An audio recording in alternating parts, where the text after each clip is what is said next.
لو فايل الدي 5 بيهنج منك تعالى اقول لك على السيتنجز اللي هتخلي الفايل معاك زي الطياره ويشتغل معاك كويس جدا. من قائمه البريفرنسز ومن على قائمه الريندرنج هنخش نفعل اول حاجه وهي الادابتيف سيستم سكيلينج، ودي بتساعدك لو صغرت السكرين ان الفايل بيتحرك معاك بشكل سلس اكتر وبيخلي حجم الريندر على قد حجم الشاشه الصغيره، ولو كبرتها بيفيت السكرين وبرضه بيخلي حجم الريندر على قد حجم الشاشه اللي انت كبرتها. وخلي بالك ان السكرين لو كبرت في ريزولوشن برضه بيزيد الريزولوشن بتاعها. تاني حاجه وهي الليفل اوف ديتيل، ودي لو فعلناها لو انت بعدت عن الاوبجكت شويه هتلاقي ان العناصر الديتيلز بتاعتها بتقل وبتخلي الفيو بورت معاك ما يكونش فيه لاج كبير.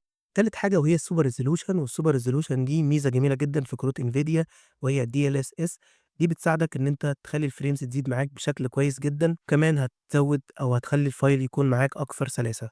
رابع حاجه واخر حاجه هي ال FBX Complex Geometry، ودي تقنيه معموله من خلال دي 5 بتزود عدد الفريمات وبتتعامل مع الجيومتري بشكل كويس جدا.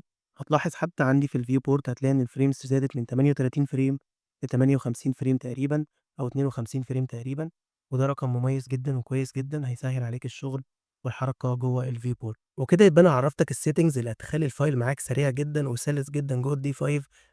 لو وصلت لحد هنا ابعت لي كومنت مكتوب فيه دي 5 عشان تلحق تحجز مكانك في كورس الدي 5 الجاي ان شاء الله وتاخد خصم مميز جدا. وما تنساش تعمل فولو للقناة وتتابعني على التليجرام. سلام.